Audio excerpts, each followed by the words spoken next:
Thank you very much for being here. We have largely an energy group today. We're looking to be very energy dominant, and we will be in a very short order. These are great professionals, but before we do that, we'll be signing an executive order having to do with COVID and schools. Lindsay? Yep. So this first executive order, it prohibits federal funding for COVID-19 mandates, vaccine mandates in schools.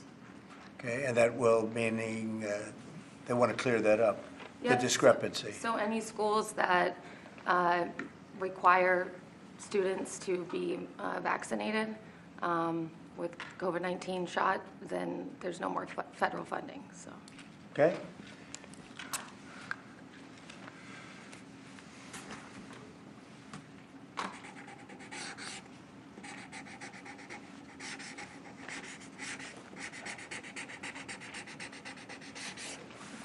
Okay, that solves that problem. Sir, will the Department of Education have to handle that? Yes, it'll go through the Department of Education. Okay? Thanks. Can I make one comment, Mr. President? Yes, please. As a father of 9, thank you. We should have parental freedom to decide what vaccines our kids take, as opposed to school systems and governors forcing upon the people that love these kids the most, which is the parents. So thank you for citing that. Great, thank you very much. People wanted that very badly. Okay. Okay, and here is an executive order establishing the National Energy Dominance Council. So that will be chaired by the Secretary of the Interior, Mr. Burgum, and the Vice Chair, Chris Wright. And so this will reduce costs with respect to energy, establish American independence with energy, and also unleash energy dominance. Good, thank you. And this is a big deal. We have more energy than any other country, and now we're unleashing it, to put it nicely. And I'd like to ask Doug, you're going to be heading it up. You and Chris, would you say a few words about it, please? Yeah, absolutely, sir. Good afternoon. President Trump wisely understood that under the Biden administration, there was a war against American energy, and today that war officially has ended. President Trump on day one declared a national energy emergency, and this is a real emergency because under the Biden administration restricted the production of oil and gas. Production's still coming, but when you stop holding leases, when you take 625 million acres of land out of ocean land, out of production possibilities through an executive order, you're really restricting the balance sheet of America. But today, as President Trump said, this is unleashed. The National Energy Dominance Council will be made up, all the folks that are standing beside me here, other cabinet leaders and many more, represent President Trump's wise decision that we need a whole-of-government approach to unwind. The Biden administration had a whole-of-government approach that had the war against U.S. energy. Now we need to turn that around 180 degrees and unleash that potential. We've got to unleash it from the Gulf of America all the way up to Alaska. We have amazing resources in this country, and we haven't been getting a return on them. Many of these are under public lands. The interior has 500 million acres of surface, 700 million acres of subsurface minerals, critical minerals, and offshore close to 2 billion acres. And that balance sheet is the biggest balance sheet in the world, and it's been completely underutilized. Everybody knows we have 36 trillion in debt as a country, but no one knows how many hundreds of trillions of dollars of assets we have. And President Trump is asking us to go get a return on that investment for the American people. And with that, we're going to have prosperity at home with lower prices, and we're also going to have peace abroad. Because the wars that we've been engaged in, or our allies have been fighting over the past few years, have been funded by the oil sales of our adversaries. So we have an opportunity, and we also are in an AI arms race with China. The only way we win that is with more electricity. And we also have an energy emergency in terms of electricity. Too much intermittent, unreliable, not enough base load. We've been shutting down the base load that we have. President Trump is going to reverse that, and it's going to allow us to win the AI arms race, which is the most important thing that we have to do relative to our future. So with that, I want to say again, thank you to President Trump, and I want to thank my fellow members of the Energy Council here. I'm going to kick it over to the Vice Chair, Chris Wright, who's the Secretary of the Department of Energy. Thank you, Secretary Burgum. Today is truly a great day for our country today. And Secretary Burgum laid out so many of the problems the last 4 years. If you put barriers in front of energy, you make it more expensive, you make it less reliable, you make it harder to do business here, and harder for our consumers to pay their bills. With this fantastic action from our president, we now have authority across the government to lean in to fix these problems. And I'll start out with one specific right away. This morning I signed our first LNG export license, unpausing the pause in action. The Commonwealth LNG project that'll be on the Gulf Coast in Louisiana is now officially ready to go. This will be a large construction project for American workers. It'll draw demand for more American energy production that'll be shipped overseas to our allies. Many more of those to come. We're also working aggressively to roll back standards that have made appliances more expensive for Americans, and dishwashers that take 2 hours long and don't get your dishes clean. Nobody likes that. That's about standing in the way. And with this President Trump and our new National Energy Dominance Council, there's so many things we can do to make American lives better, bring down costs and grow opportunities. And with that, I'm going to kick it over to a fellow member of the council, our Administrator of the EPA, Lee Zeldin. Thank you, Secretary, and honored to be serving on the Energy Dominance Council. At EPA, we're doing our part to power the great American comeback. And President Trump has made it clear that he wants EPA to be doing our job to ensure that we are unleashing energy dominance however we can help, that we are assisting in making America the AI capital of the world, that we are pursuing permitting reform, that we are helping to bring back American auto jobs. This is the mandate of the American public. The Trump mandate, it was clear, and the guidance from President Trump to me when he asked me, thankfully, for the opportunity for us to be able to serve together in partnership to unleash energy dominance. This is a moment that we must meet. To that end, it is important to note that the prior Biden-Harris EPA issued a waiver to California for tailpipe emissions. This was a rule that should have been submitted to Congress. We will submit it to Congress. Congress will have the opportunity through the Congressional Review Act to make that waiver go away. We will do everything in our part to help the American people to make life in America more affordable. The golden age of American success is upon us. If you're excited about the last 3 weeks, that was just a taste of the main event, the entree to come, the next 4 years being the greatest term in the history of the American presidency. With that, I'd like to introduce Sean Duffy. Thank you. So first of all, thank you for the work on dishwashers. We use more water to wash our dishes before we put them in the dishwasher. That's right. We're not saving water, we're using more water, so thank you for that. But I'm also joining the EPA. We've introduced our rules to start to look at the CAFE standards. So we're looking at how much it costs for end users when they put gas in their car. And the Biden era standards are costing billions of dollars in taxes and carbon credits, which drive up the cost of vehicles. And so we're going to remedy that, rectify it, and make sure we're bringing down the cost of a car, number one. Number two, if I could just mention, Mr. President, per your direction, we are going to move forward with a permitting process for the Texas Gulf Link deep water port, making sure we can move energy in and out of the country. So that was held up for 5 years. And it was stonewalled, bureaucrats got in the way. We're now going to move forward with that, making sure we have great oil infrastructure in the country. Great, thanks. Great And job. Howard Lutnick? Yes. So, the nanny state, you're feeling the end of the nanny state. From straws made of paper to regulation endlessly harming Americans and holding us back. It slows down our production and manufacturing, which we were talking about with the Prime Minister of India yesterday. You're hearing that about energy dominance. It's going to go away. We're going to care about Americans. The Trump administration and this president cares about Americans, and you're going to feel it change. You're going to feel the price of energy coming down. You're going to feel prices coming down. You're going to feel an explosion. The golden age of manufacturing of America has always been there. It's just been stifled by regulation, and that time is over. Thank you very much, Howard. Please. Mr. President, I just want to say that you've built such an incredible team, and Secretary and Chairman Burgum, that he's been working on this his whole life. And so what I expect you to see, sir, is action as early as next week that is going to shock people about how good it is for Americans. And so thank you for your leadership, sir. Thank you very much, Kevin. And we are also working on a project that has been under wraps for 20 years. Everybody wanted it. It's been held up by New York. It's a pipeline that will bring down the energy prices in New York and in all of New England by 50, 60, 70%. It should have been done years ago.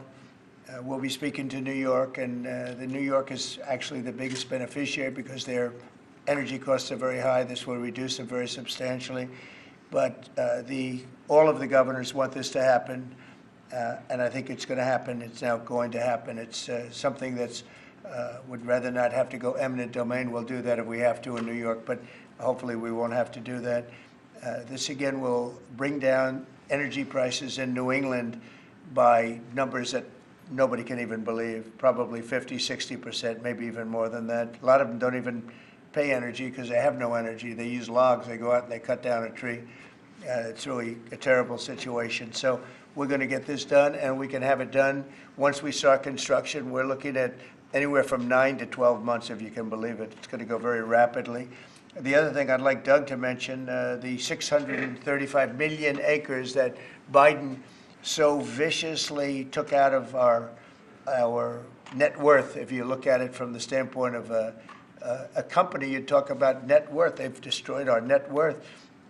We're putting it back. It will be back as of this afternoon. And Doug, could you mention that? All of the millions and millions of acres that he just handed back to Yes, nobody. The executive order by President Biden that wiped out these trillions from our balance sheet. President Trump signed an executive order instructing me as the Secretary of Interior to unban that ban, and that's been accomplished. And so those are back on the U.S. balance sheet. Okay. Sorry, which one is that? The 625 million acres of offshore that was banned from further lease sales. Further anything. And You couldn't even- 625 million acres is Right. 1/3 the size of the lower 48 that was taken off our balance sheet. It's back on there now. President Trump cares about the American people. He knows that these public lands belong to the public. They don't belong to Washington bureaucrats from the prior administration, and we're going to make sure that we get a return on investment for the American people. The amount of money that he took off our balance sheet, if you look at it as a balance sheet, it was incalculable. Nobody's ever seen anything like it. And he did that, I guess, in the last few days of the administration.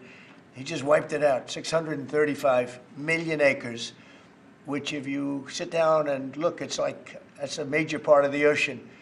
And he just gave it away and took it away. And fortunately, it wasn't done with an act of Congress or anything. And we did it in a, I think, very abbreviated, very quick, and very legal procedure.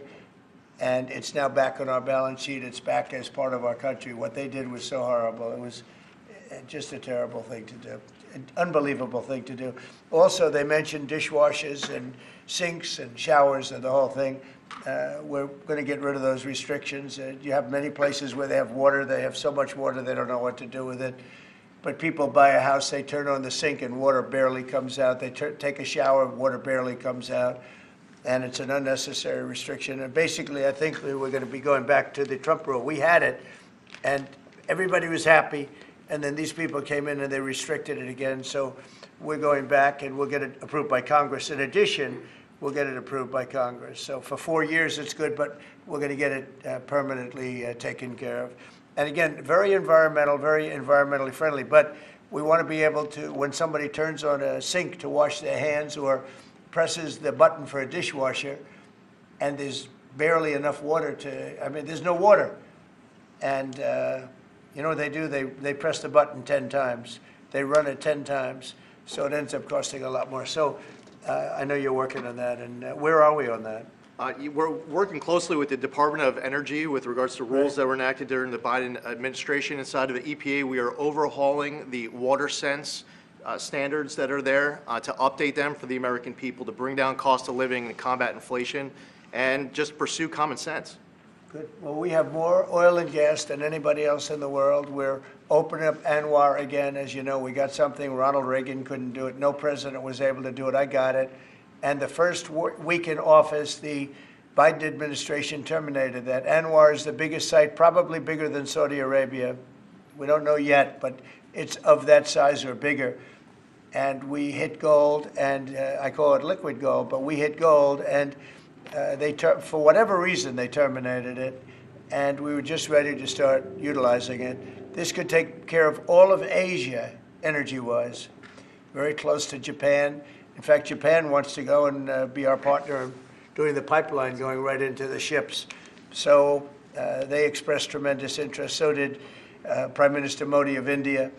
And just in closing, both Prime Minister Modi and the Prime Minister of Japan, both very good people, they said we couldn't make a deal. We couldn't get any energy. I mean, you wonder what was going on with our country. They couldn't make a deal to get any energy from the Biden administration. They just couldn't do it. There was nobody to deal with. They didn't know how to go about it.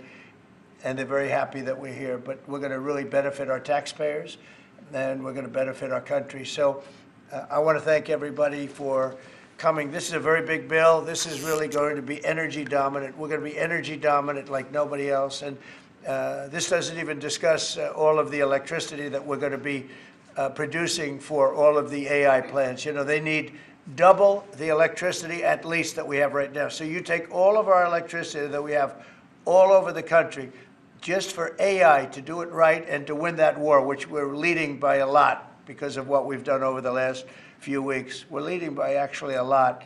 But if you take all of it, we have to double our electricity needs just for the AI, and that doesn't include the other technologies. So it's a real honor to sign this bill. We're going to also work on CAFE standards. Lee, you're going to be doing that and make that whole situation, bring that back into reality, and I think very quickly, having to do with cars. Thank you very much. Will we cut any tariffs yesterday as part of your meeting? No, but in 2 weeks we will have another one. Yesterday was very big. Reciprocal tariffs was very big, and I explained to the Prime Minister of India, Prime Minister Modi, very good man. His tariffs are very, very high. India's tariffs are among the highest. And I said, well, now, you know, we were very low. We were the lowest. They're just about the highest. There are others as high, but not much higher. And I said, no, from now on, what we do is what you charge us, we charge you. It's very simple. So whatever you're charging us, you can go as high as you want. Whatever you charge us, we charge you. Did you make any pledges? And I wouldn't say they were thrilled to hear that, but that's the way it is. Tariff, I told you, is a beautiful word. Fourth most beautiful. Did you make any pledges about BRICS nations not undermining the dollar? You had threatened 100% Yeah. tariffs. The BRICS nations, I think that's breaking up very rapidly. We said that if they're going to go and do anything to undermine the dollar, that includes China. I don't even know that they're a member of BRICS, but they had a few nations get together to try and play cute. And I said, we're going to put 100% tariff on every one of those nations. And at the mere thought of saying that, I think that's all broken up. That idea has no longer sailed. Now, that would be a terrible thing for our country. It would be bad for the world. They wanted to undermine the dollar. 6 nations got together. They want to undermine the dollar. That didn't work out too well. Not going to happen. And we're getting along with a lot of nations now, frankly. There's a lot of respect for the United States. We have regained the respect that we should have, but we've also done things to deserve it. I mean, we've freed up our country, and you're going to see this is basically energy dominance, and it's going to be environmentally clean, environmentally wonderful, and taxes will be very reasonable based on this. We're going to make more money than anybody's ever made with energy. We have more energy than anybody else, and it's clean energy, very clean, beautiful energy. We're lucky. We have it. I call it liquid gold under our feet, and we're going to utilize it. So this is a very big bill, and I have a very talented group of people behind me. This gentleman was the #1 man in all of the oil industry. They said there's nobody like him, Chris Wright. And you know Doug actually made a tremendous fortune in technology, and he said, I'm going to run for the governorship of, he loves his state, of North Dakota. And he did, and he made it so energy powerful that I think you're more proficient at energy than technology, but what do I know? And this guy, everybody knows him, Sean. He's been, he's done a fast study on transportation, and he knows, he's learned a lot over the last few months. He's learned a lot. He's really been great. And Howard has built one of the great companies, Cantor Fitzgerald. It was wiped out, completely wiped out, other than a few people left in Europe. And he rebuilt the company into a bigger, better company. Cantor Fitzgerald is one of the most, absolutely one of the top companies on Wall Street, stocks, bonds, trading. And he took that, I mean, he literally watched the plane go into the building, go into the World Trade Center. Amazing story. That alone is an amazing story. He was delayed because his wife insisted that he finally, after years, take his child to school. So he took his child to school that one day, because normally he would have been in the building at 6 o'clock in the morning. That's that business, right? So you owe your wife a lot and your child a lot, right? But his wife insisted that he take his child to school. For 5 years he didn't do it. He was horrible. What kind of a father was he? Okay, I'll do it. And he was therefore driving down at 8:43, whatever the time was, down the West Side Highway, and he saw the plane go into the side of the building. He said, wow. And he occupied the top 3 floors of the World Trade Center, of the one building of the World Trade Center. And you know what happened there? He lost 100% of the people in that, his whole company was there. And he rebuilt his company step by step over years and became bigger and stronger. And he gave a tremendous amount of the profit to the families of the people that died, which he didn't have to do. And now he's working with us. He did an incredible job. I mean, anybody in that world, they know Howard Lutnick very well, and I'm honored to have him running commerce. He's going to be incredible. He loves the country. And Lee was a great lawyer, a great congressman, very successful person, both as a lawyer and as a congressman, and knows a lot about the environment, cares about the environment. And we were lucky that I was very happy that you joined. And he was with me right from the beginning, always was with me, and I've always been with him. And Kevin Hassett, we know everybody knows Kevin, and he's fantastic. And you and Lindsay, you and your team are incredible. The job you've done, we really appreciate. Thank Will. And the job you guys are doing is really fantastic. We're knocking this out. Brian, do you have a question? I actually do. What kind of piqued my interest is growing up on the Texas Gulf Coast, natural gas, the LNG that you mentioned. Yeah. What's the potential for like new jobs or growth in that area? I mean, that part of the country, Southwest Louisiana, Southeast Texas, they depend on that. I would say that potential is simply tremendous. You know, 20 years ago, the United States was the biggest importer of natural gas in the world. And we had natural gas prices 2 or 3 times higher than they are today. But with shale revolution and great entrepreneurs in Texas and Louisiana and across our great country, we are now today the largest net exporter of natural gas in the world. And so much of the world is depending upon natural gas is the fastest growing energy source, has been for 50 years. We were the driver of that, and then we paused. We stopped our ability to grow natural gas exports. Both the Japanese government and Indian government expressed great distress about that.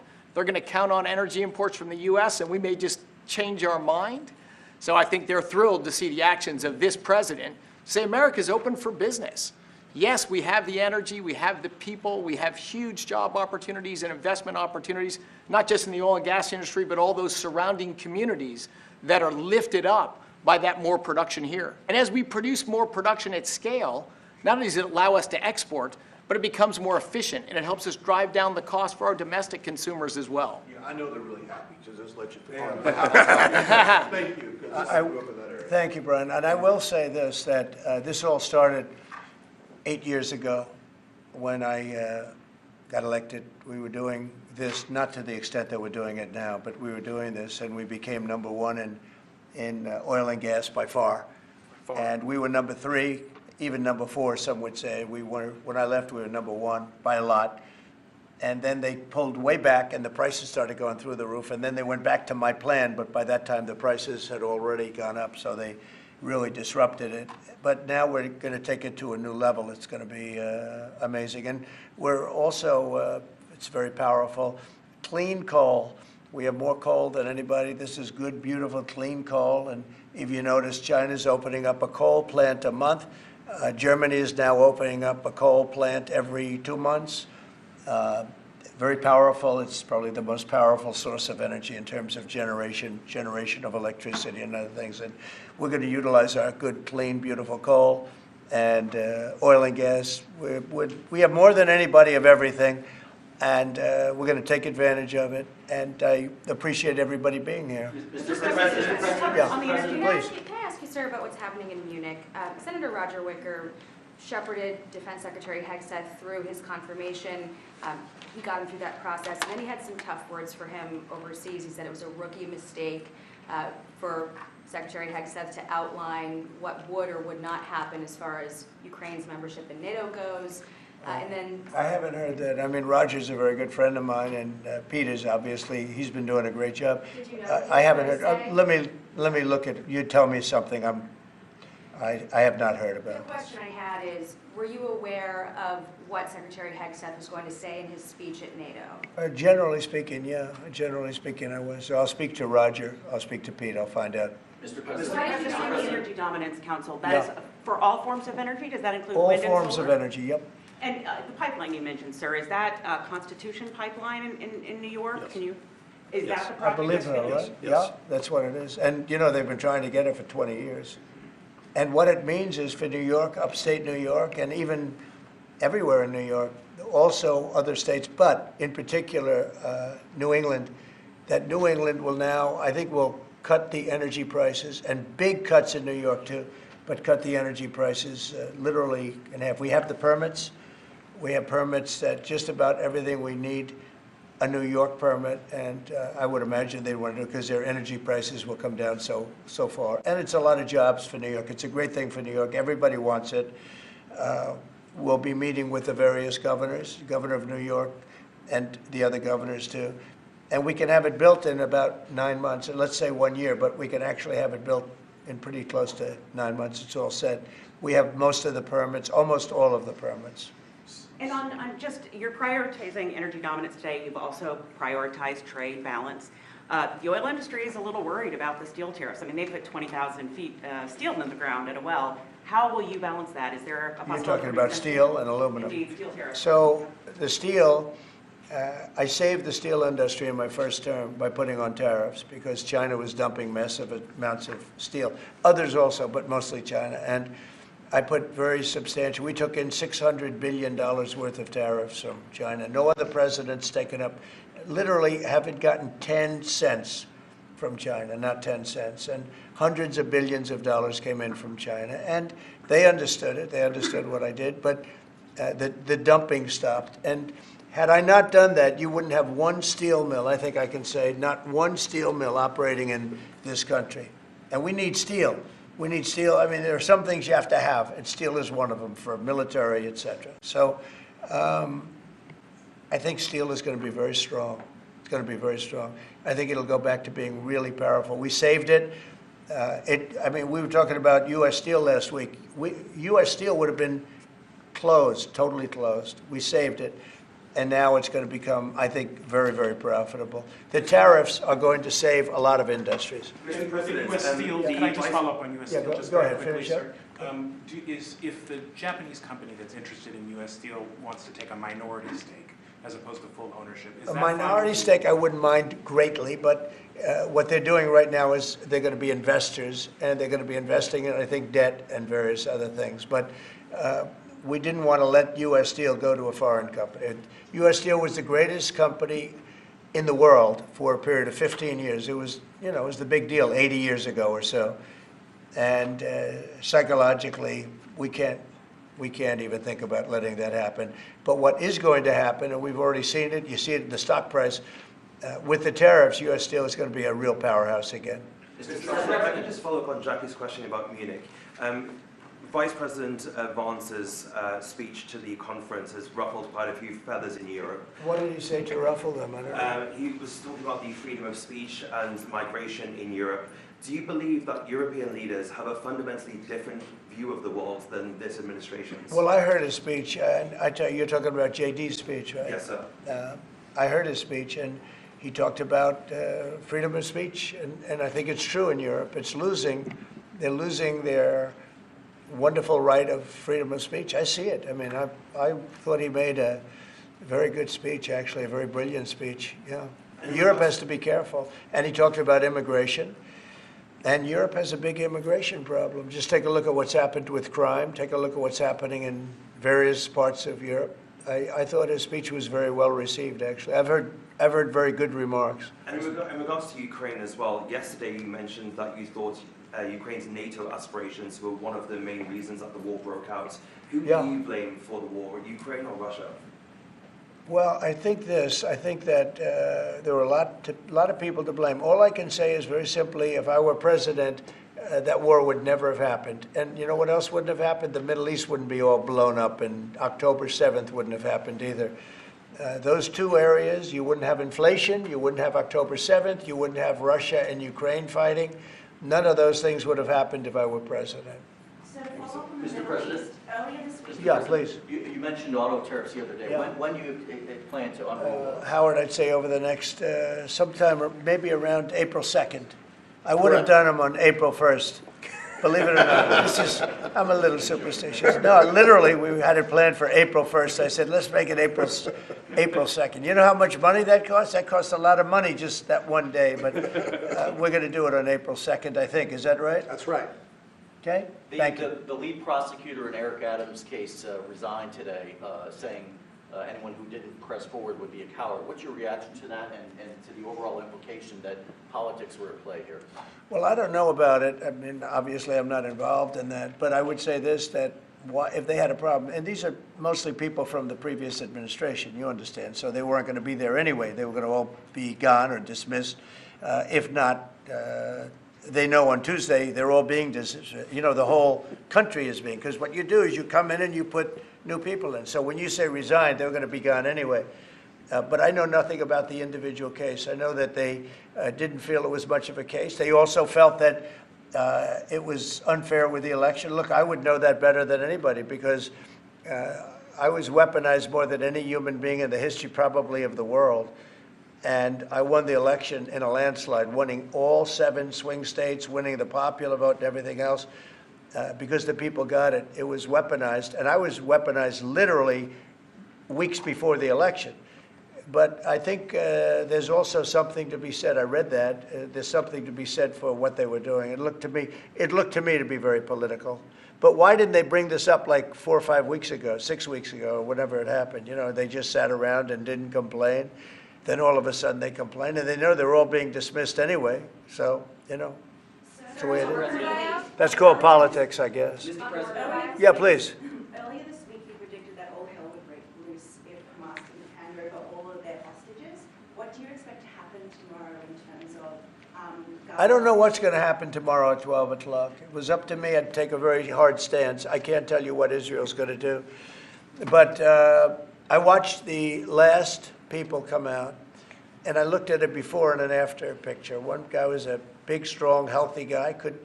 You could say he was a little bit overweight. He's not overweight anymore. He looks like he just came out of the Holocaust. It looks like a Holocaust picture. I've looked at him for a long time, and they've been treated very badly. A young lady came out last week. Her hand was blown off. I mean, literally, her hand was trying to stop a bullet that was headed for her face. She put up her hand. She goes like this and wiped out her fingers and a lot of her hand. Now, I would take a different stance, but it depends. Look, it depends what Bibi's going to do. It depends what Israel's going to do. But and now I understand they've totally changed. Hamas has totally changed. They want to release hostages now again. But you have to see, this started by them saying, we're not going to release the hostages as we said we were. I said, good. You have till 12 o'clock on Saturday, which is tomorrow at 12 o'clock to do it. And we didn't hear anything. Then all of a sudden, 2 days ago, they said, no, we've decided we're going to release the hostages. So, but I actually think they should release all of the hostages. Remember, they're probably as bad as they looked. I mean, I don't like to say that, but they looked real bad 4 days ago, 5 days ago when I saw them. And the young ladies that came out were treated really badly. You don't know what happened, but I do. They were treated really badly. But as bad as they look, the ones that follow probably will look a lot worse. I think they're sending out their most healthy. And they've been hit hard on that, Hamas. So they probably didn't want to release. But they obviously, they changed their mind. I said 12 o'clock tomorrow, and all of a sudden, 2 days ago, yesterday, they said they're going back to releasing. But this all started by them saying, we are not going to release any more hostages. And then yesterday, they said they are going to release the hostages. But I think they should release all of the hostages. About 75,000 workers took this deferred resignation. It's a little bit short of the 5 to 10% goal you were hoping to hit. Do you think you'll have to make up the rest of that number in layoffs? No, look, that's 75,000 more than we would have had, and nobody knows what that final number is, because in the end, I think a lot of people aren't going to show up to work. A lot of people, they got used to staying home and quote, working. But, you know, I wonder if they had other jobs or other things. You know, they have a lot of problems with that. No, 75,000 is a lot of people. And we paid them well. You know, we gave them a lot of months of severance pay, if you call it that. But no, I think you'll probably have some more too, in addition. It's a big, tremendous saving for our government. We want to downsize government, but make it better. Run it better, but downsize. Yeah, please. So can I ask about the UK? I understand that you had a phone call with Keir Starmer yesterday. I did. I just signed a letter to him. He asked for a meeting, and I agreed to the meeting. We're going to have a friendly meeting. Very good. We have a lot of good things going on. But he asked to come and see me, and I just accepted his asking. Do you have a date for that, sir? And what do you hope to Very soon. I think he wants to come next week or the week after. And what do you hope to discuss? I don't know. It was his request, not mine. But, you know, I've met him twice already. We get along very well. He's a very nice guy. Thank you very much, everybody. Thank you. Thank you very much. Appreciate it. Thank you, Brian. Will there be carve-outs, sir? Thank you, press. Thank you. The tariffs? Thank you, press. Thank you, press. Thank you, sir. Thank you. Thank you. Thank you, sir. Thank you. Good job. Thank you. I know it's hard. Thank you, guys. Thank you for watching. Make sure you subscribe to our YouTube channel and be sure to watch more videos from Fox, Illinois.